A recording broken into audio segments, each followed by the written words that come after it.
All right, so everybody is, well, some people are here. Getting ready for spring break. You're excited. Am I right? You're excited? Okay. Did anybody go anywhere fun for spring break? Or where? Disneyland? Hey, that works.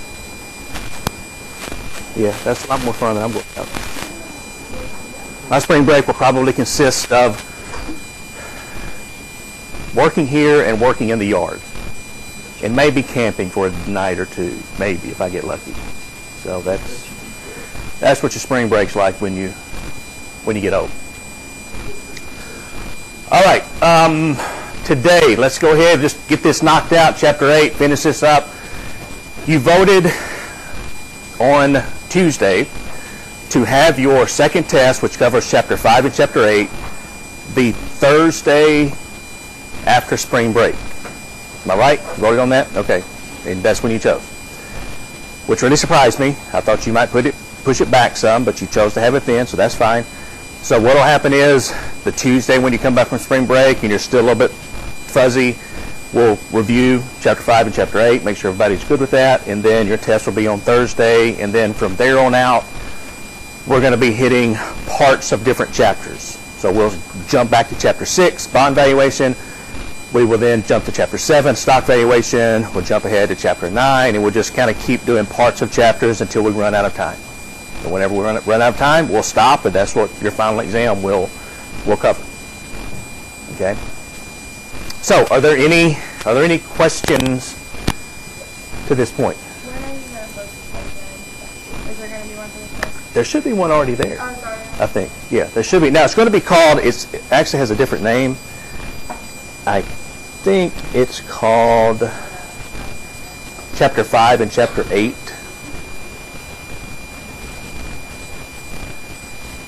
So if we go down here. Okay. So here's chapter 5 and chapter 8 practice questions. These are going to be 33 practice questions. The first 16 are from chapter 5. 17 through 33 are from chapter 8. These are really, really good practice questions to help you get ready for the test. Okay? As a matter of fact, you might even see some of these practice questions again on the test. Everybody understand what I'm telling you? You might actually see some of these practice questions again, unchanged in their original form on the second test. I mean, some people still aren't going to look at them. I mean, I don't know how much plainer I can make it, but they're not going to look at them. But if you're here today, then you get the benefit of that. And actually, probably on Tuesday, what we will do is we will work through most of these practice questions. Okay? Then the solutions are here underneath it. And then your study guide for test 2 is here. And your formula sheet for chapter 5, formula sheet for chapter 8. And that should cover everything. Okay?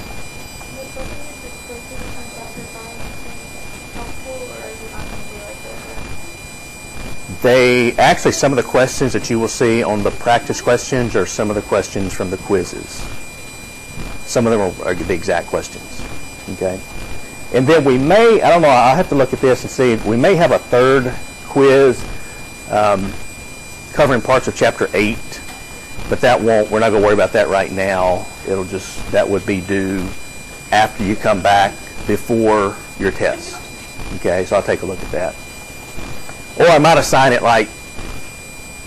if I decide to do that, I might assign it tomorrow and it's not due until the Wednesday after spring break or something like that. So I'm not going to make you work over spring break if you don't want to study, okay? I know everybody needs a little bit of a mental break.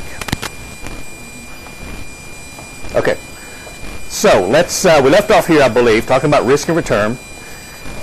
We've got to the point where we talked about risk, we talked about return. The problem is we haven't been able to put a return number with a certain amount of risk. And so we introduced what's called the capital asset pricing model on Tuesday. And we said this is a model that brings together the concepts of risk and return for basically any risky asset.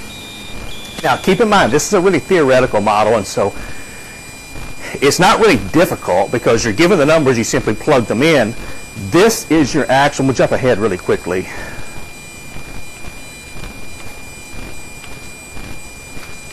Well, somewhere, okay. This is your actual capital asset pricing model. It looks pretty messy, but let me explain what this is telling you, because again, it's really simple. You're given the numbers, you just plug them in and do the math. What this says is that the required return on a stock, any stock, is equal to the risk-free rate. The risk-free rate is the most basic rate of return that you expect to receive for simply investing your money but taking no risk. Thus the name risk-free rate. Plus the beta of the individual stock. Each stock has what's called a beta coefficient. I'm going to jump back to that in just a minute. Multiplied by the return of the market. So this is going to be the percentage return on some type of market index, such as the S&P 500's annual return or the Dow Jones Industrial Average annual return, minus the risk-free rate. And again, the great thing is you're given all of these numbers. You're given the risk-free rate, you're given the beta, you're given the rate of return of the market, so you just plug them in, do the math. Now, you'll notice this part of the formula, the return of the market minus the risk-free rate, this is what's called the market risk premium. This is the premium or the extra return that you expect to earn for investing in the risky stock market versus taking no risk at all. So there's a premium involved in that. There's an additional return. And then if we take the market risk premium and multiply it by the beta coefficient, because each stock has a beta coefficient that tells us how risky that stock is compared to the overall market. Once we multiply this by the market risk premium, it becomes that individual stock's risk premium. How much extra do you expect to earn investing in this stock compared to investing in the overall stock market? So we'll get back to that in just a minute. So let me work my way back here. Okay. So essentially, the beta coefficient.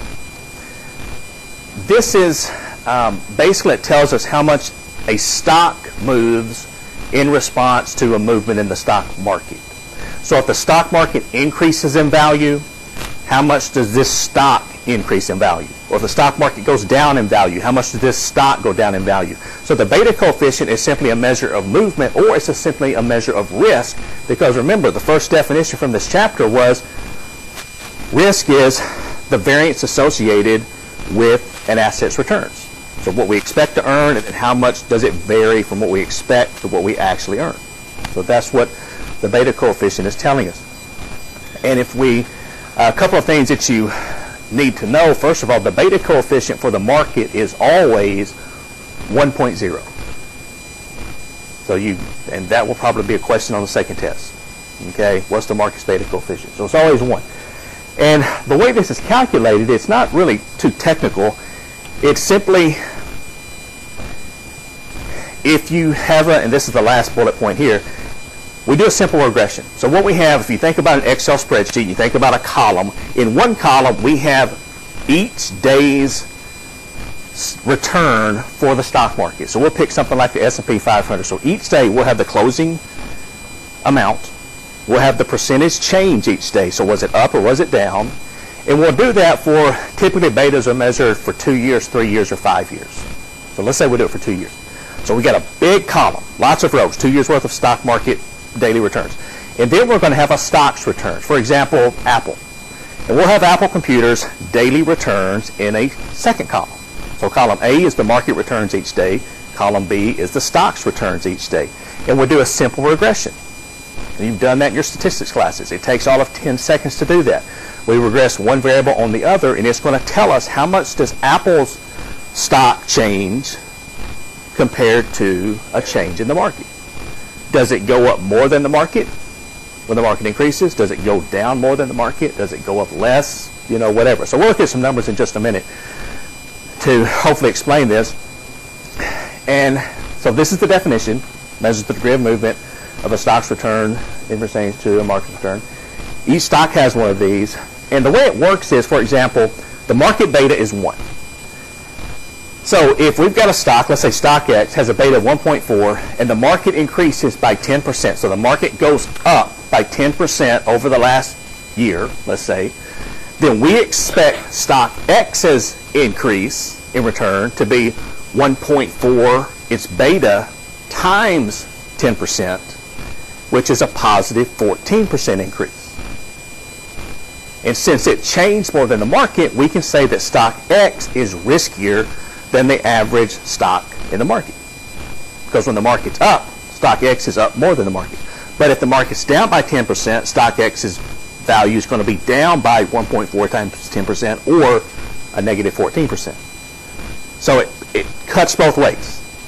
High beta stocks, if the market's doing well, you can make a big return. But if the market's not doing so well, you can have a very negative return. Does that make sense? Kind of how that works? So it's like if you run too quickly, it says the stock is not risky, you just look at the beta. You can look at the beta. Yeah. So you can go to Yahoo Finance. I mean, for example, it's really simple to find this. Let's say, so we go to, so we'll go to Yahoo Finance. We can type in a stock. So, for example, now this is what the Yahoo Finance, and this is a pretty simple page, but it's got some good information if the computer will move.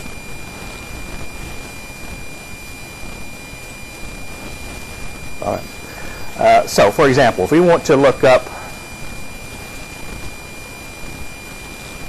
okay, Apple.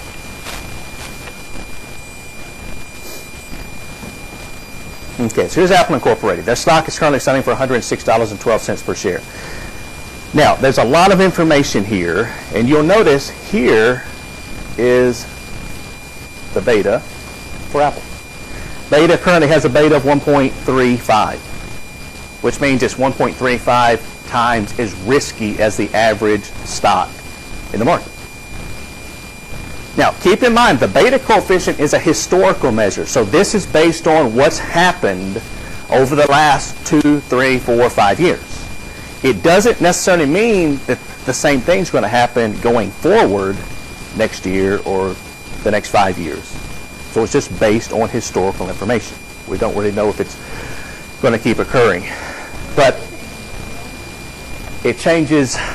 I'm not sure actually how often they change it, but what happens, it's kind of a moving average. And so, at least, if you wanted to be as accurate as possible, each day the beta would change a little bit. Because let's say you're using 2 years worth of stock returns. Each day, one day drops off, the stock return 2 years ago drops off, and today's stock return takes its place. And so each day, a day drops off, each day a new one takes its place. So it would change by a small amount each day. Does that make sense? Kind of how that works? They don't update it each day. No. They won't do that. But they do update it fairly regularly. And no, you don't have to know how to calculate it. No. Now, actually I used to teach Finance 333, the investments class, and that was one of the projects that we would have in class is students would pick a stock they wanted to follow, and they would follow it every day for about 2 months during the semester, and then you would run a regression, simple regression, and it would show you how to calculate beta. And again, it's really simple. There's nothing difficult about it. But I'm more interested in you understanding the concept of beta because, like I said, you can just pull this up. You can look up the beta of any stock that you want to. And so, again, here's some information. And we'll talk more about this in Chapter 7. We'll actually pull up, since this is a day class, it's really handy. We'll pull up some stocks, trading. You'll see a big screen of different stocks, and you'll see the price increasing and decreasing, and so it's pretty impressive. We'll talk about how to buy stock, how to sell stock, and that type of thing. Okay, that'll be in Chapter 7. I just wanted you to see that, this is, you can find these.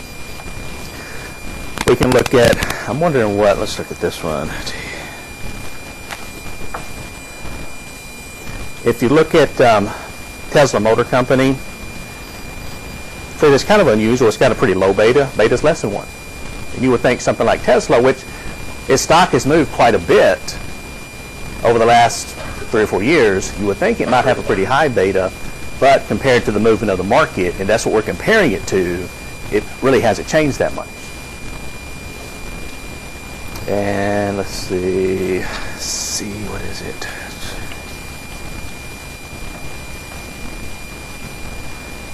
Let's look at Chipotle.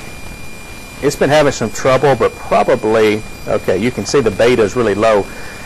It hasn't really had a chance for the stock changes to catch up to its beta coefficient. That's what I'm saying. Always when you look at the beta, you can't necessarily make just an overall judgment of Chipotle. That's not a very risky stock because it's got a beta of 0.48 because lately, the last 6 months, it's had a lot of problems with this stock. But over a 2-year or a 3-year beta period, that's not going to have as much of an effect. So it's going to make it look less risky than it otherwise would. Does that make sense? Kind of how that works? All right. That's exactly, that's how you would look at it. If it's more than one, it's riskier than the market. And again, you're comparing it to the stock market. So you're comparing it to the risk of the market. If you're not comfortable with investing in the stock market, then it takes on a new, different meaning. But we're comparing it to the average stock in the stock market. Okay. Now, this is in your book, and this is just kind of a good study table. So it tells us if we've got a positive beta, for example, 0.5, then this stock is half as risky as the market. A beta of 1 is equally as risky as the market. A beta of 2 is twice as risky. And then sometimes, not often, but sometimes you have negative betas. And this goes back to what we talked about on Tuesday, where I was talking about a stock having a negative correlation coefficient with the rest of the market, and those are really hard to find. That stock would have a negative beta because what that means is as the market is increasing in value, this stock would be decreasing in value. And those would be great to add to our portfolio. It's just really hard to find those stocks.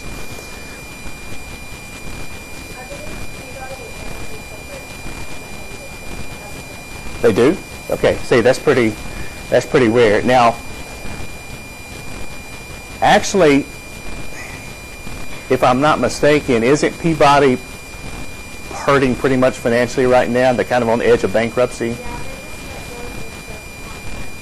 Okay. Yeah, I think they're kind of right there on the edge of going bankrupt. And so if they do, then their stock is going to be worthless. But what that means is the market's been climbing, the stock of Peabody has been falling, and the stock of a lot of energy companies have been falling because of different things. Of course, I think it's mostly a coal company, I believe, but a lot of the oil companies also have been losing a lot in value. And again, with the beta, you could make it look much different if you calculated, say, a 6-month beta versus a 3-year beta. Do what? That's a really good question. You can probably go into some of the more technical information. So if you go to the Yahoo webpage, finance webpage, and on the left-hand side, there's a lot of information, and you can probably find which measurement they're using. 2 years, 3 years, 5 years, whatever it might be. Now, I point this out. This is some beta coefficient measures, and I've got 2 different ones here. I've got 2010 and then 2015. And I wanted to point out the difference. You hear a lot in your different classes about the financial meltdown of 2008, what was happening in the economy, the stock market, different stock market, I'll call them corrections. I won't call it a crash, but it's close to a crash. A lot of volatility in the stock market in 08, 09, 2010. And so it was a kind of a historical time for stocks. Now, if you take a look at these betas, and most of these are companies you've heard of, which stock has the highest beta coefficient? Ford Motor Company. Okay? And that is a really, really odd thing to see. Because Ford Motor Company's been around forever. Its ticker symbol is simply the letter F. You know you've been around a long time when your ticker symbol is just one letter. Okay?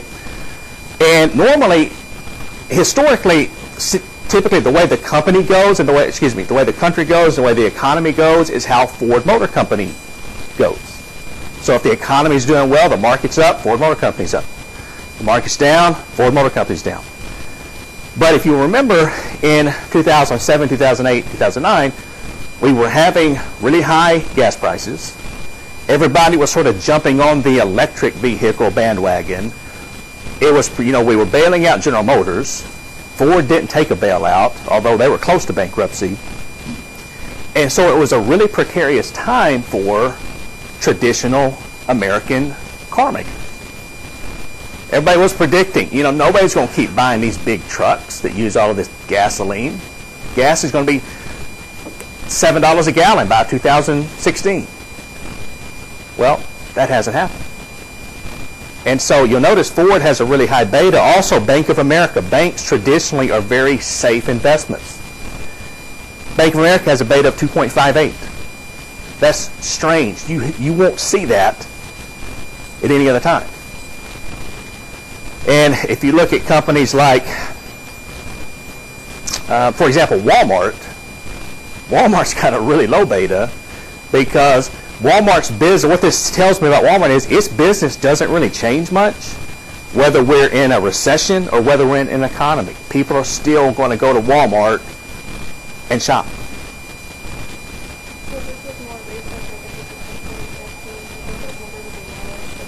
I think they will be lower. Yeah, we'll see that in just a minute, actually, on the next slide. And what's kind of interesting here is Anheuser-Busch beta. What's Anheuser-Busch sell? They sell a lot of stuff, okay, but among other things, they sell they sell beer and different alcoholic beverages and non-alcoholic beverages too. Of course, they're owned now by a French company, I think it is. Is it German? InBev, German company, which is completely un-American, but anyway.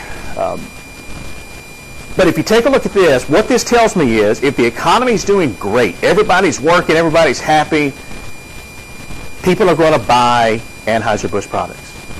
Essentially, they're going to drink their beer.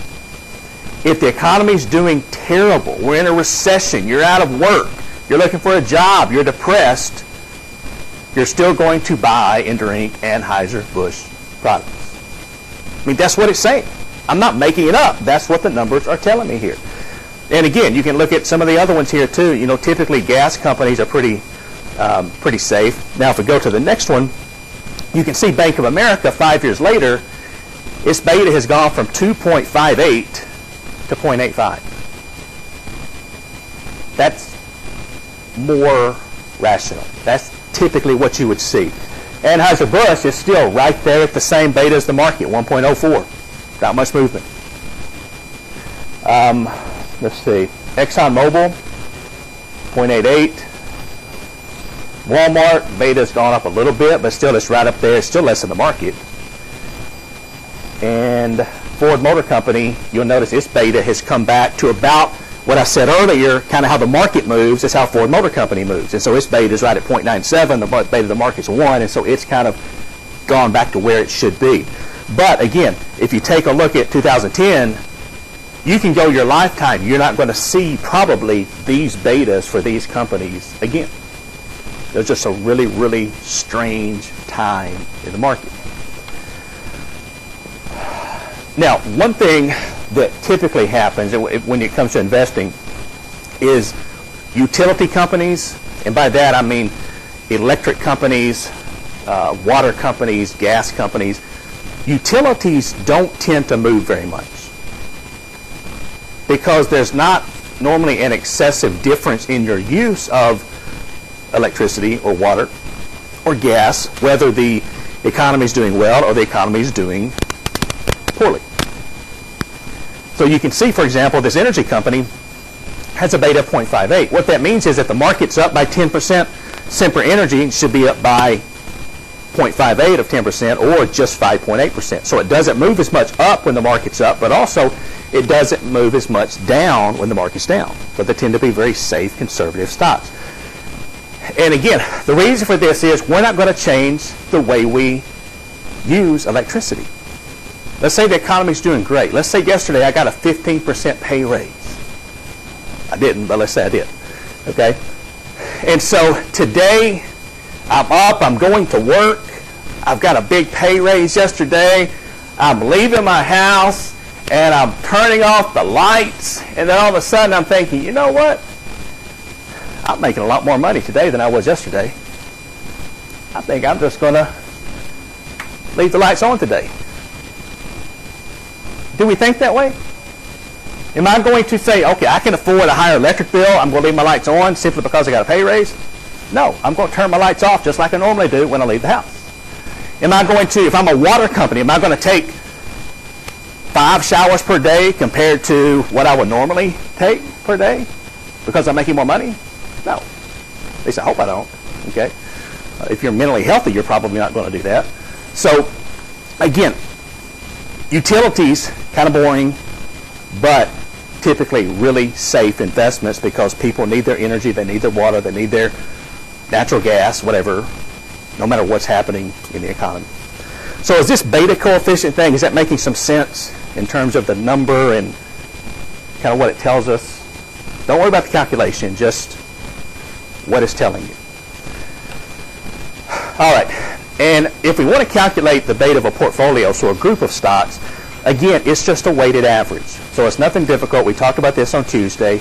It's going to be, the beta of a portfolio is going to be the percentage weight of a stock times the beta of that stock.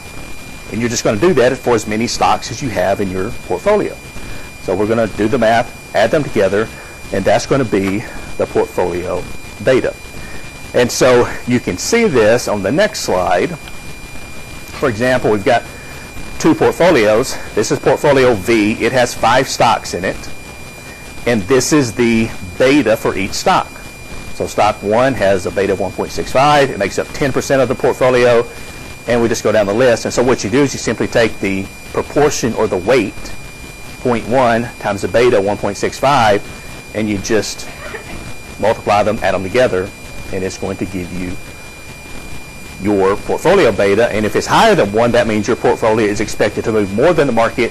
If it's less than 1, it's expected to move less than the market. So again, just another measure of risk. And this shows you, based on these numbers, how you would calculate it. All right. Now, back to the capital asset pricing model.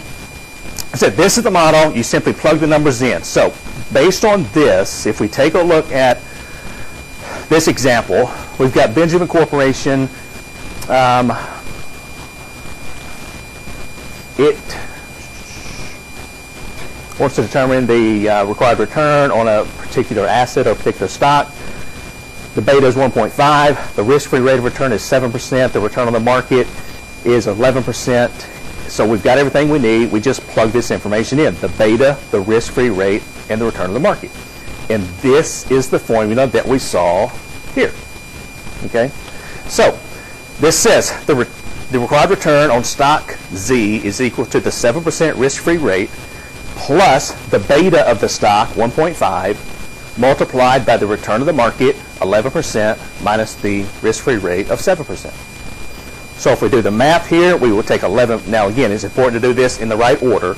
So 11 minus 7 is 4, times 1.5 is 6. And then 7 plus 6 equals the required return for this particular stock under these conditions of 13%.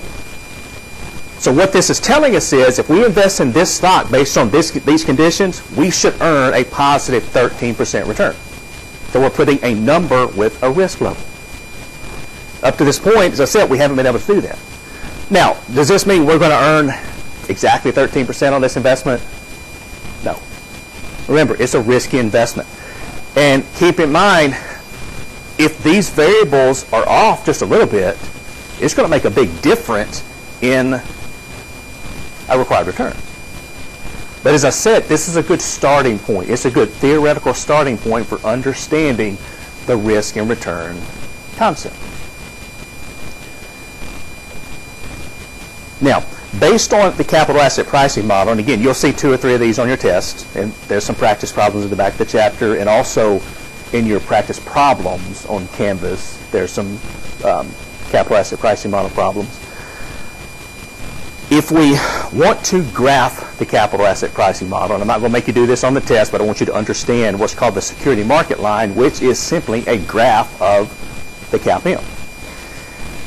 And it's going to basically show us, based on risk, the required return.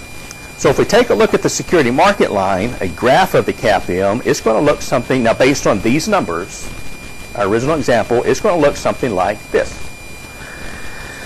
So we can see we've got our graph here, we've got the required return in percentage form, we've got our measure of non-diversifiable risk, which is the beta coefficient. So this is a beta of 0, a beta of 0.5, a beta of 1, 1.5. And this is our last example. Remember, the risk-free rate was 7%.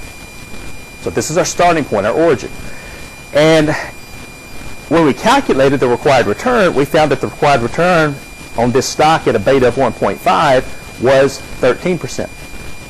So we've got our 2 points, and that is going to be this gold or orange or whatever color line this is. That's our security market line. Now, based on this and based on what you know about betas and the return of the market, let's say that I didn't want to go through all the calculations to find my second point, the 13%. What other point could I use based on the information I was given to draw the security market line, knowing that I'm starting at a risk-free rate of 7%? What other variables are we given? We're given the risk-free rate, which we have that. We're given the return of the market, which the return of the market was how much? 11%. And we know that the beta of the market is always what? 1. Okay? So in this case, if we know the return of the market, and we know that the beta of 1's right here, we can simply go up to here to 11%, and this would be our second point. Or we could work through the problem and come up with 13%.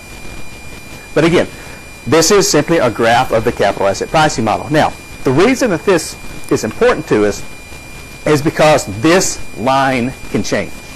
And it does change. It changes all the time. We just don't really see it, but it is changing.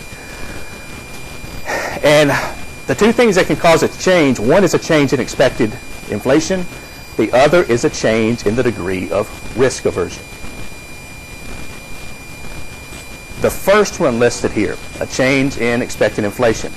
What happens with it is something like this. This shows that, now,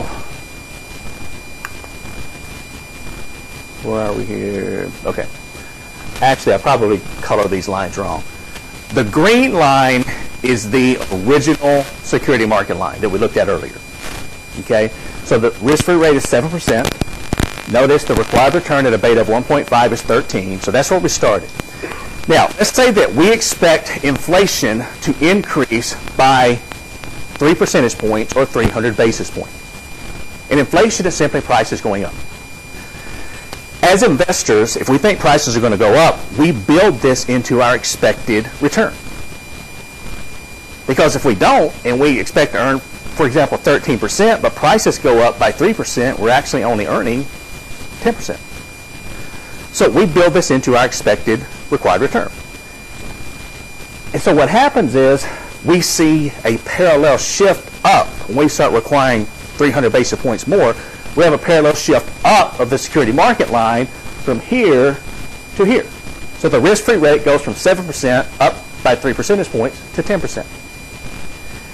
And also, since it's a parallel shift, at each level of risk, beta of 0.5, beta of 1, beta of 1.5, we still have that increase of 3 percentage points on our required return. Now, my question is, based on this, if everything shifted up by 300 basis points, are we any better off as investors? Why not? That's exactly right. We're not any better off because, remember, prices are up. We expect prices to go up also by 3 percentage points. So we're earning more, but we're paying more. So we're not any better off. We're not any worse off. We've just had a parallel shift. If the same thing would happen, we'd have a parallel shift down if we expected inflation to go down.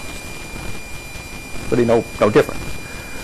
The second thing that will cause a change is when investors or the market becomes more or less risk averse. And again, keep in mind, risk aversion simply means you want to be compensated for taking additional risk. So our original starting point is, again, our green line here, our risk rate of 7%. And notice at a beta of 1.5, we required 13% in our original example. But for some reason, investors have become more risk averse. They've become more nervous. And lots of things cause us to become nervous. Let's say that there's a report, your phones start going off, and there's a report that a plane has flown into a building in Chicago. Automatically, what comes to mind when you hear that? Terrorist attack. And terrorist attacks make investors really nervous. If you go back to the September 11th, they closed down the stock markets for 3 days to let investors simply take a break, calm down, because everybody was selling off. They were selling the stock, and the market was dropping like a rock. So they closed the market for 3 days to let everybody calm down and think, okay, they want to do this. Because what happens is when risk increases, a lot of investors have what's called a flight to safety. So they take their money out of the risky stock market and they put it into more safe investments like government bonds. And then when things calm down, they take their money out of bonds, put it back into the stock market. And so if something happens like a potential terrorist attack, because we don't know if it was. So let's say something happened like that, a plane hit a building in Chicago. What's going to happen is you're going to see this security market line shift up in steepness. And then with a stock with a beta of 1.5, previously we were happy with a return of 13%. But because of the increase in the slope of the security market line, now, since we're more risk averse, we're going to require a 17.5% return to take the same amount of risk, beta of 1.5. Because essentially we're nervous. We're scared. We don't know what's going to happen. And then let's say that it comes out that there's a few hours later, it was just a single engine passenger plane. The pilot had some mechanical problems, and it was an accident. It wasn't a terrorist attack. What's going to happen is when investors hear this, you're going to then see this line come back down. It may not come back down all the way, but it's going to come back down. And that's just one example. Elections make people nervous. Interest rate increases or decreases make people nervous. Job numbers, when it comes out each month, what's the unemployment rate? That makes investors either nervous or maybe they feel better about the market. So this is constantly increasing or decreasing in slope. We just don't see it. Now, your origin, your risk rate of 7%, it didn't change during our example. Why didn't it change? Because what? There's no risk. That's exactly right. The only place that risk aversion takes effect is to the right when we enter what's called risky territory. At a beta of 0, there's no risk. So risk aversion doesn't have an effect. But once we enter to the right, notice it increases. Because investors are now more risk averse. So everybody kind of following that some? And for test purposes, what you need to know is simply a change in inflation causes a parallel shift up or down. A change in risk aversion causes a change in the slope of the security market line. I'm not going to ask you to draw it. I'm not going to ask you to do any of that. Just understand what causes it to change.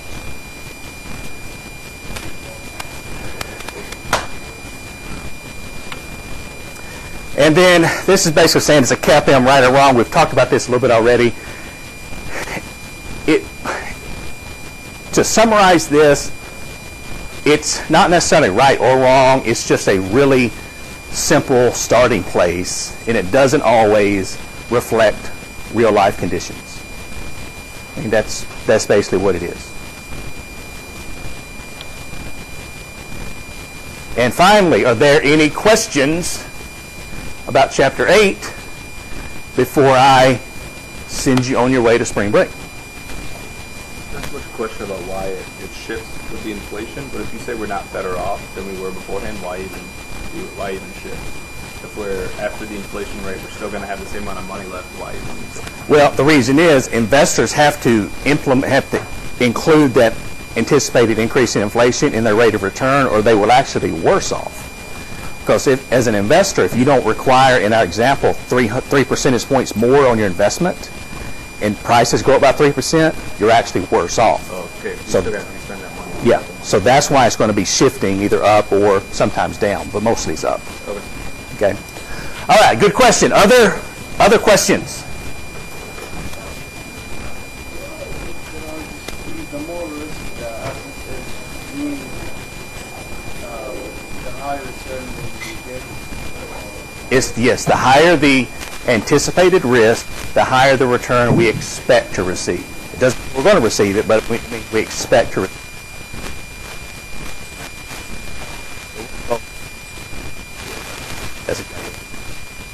All right, have a good break. Be careful. Have fun. Relax a little bit. I will see you back here 1 week from Tuesday, and we will review for your test. We'll just pick up there and keep going. What did GM do? School clock during that time? Turn this off real quick.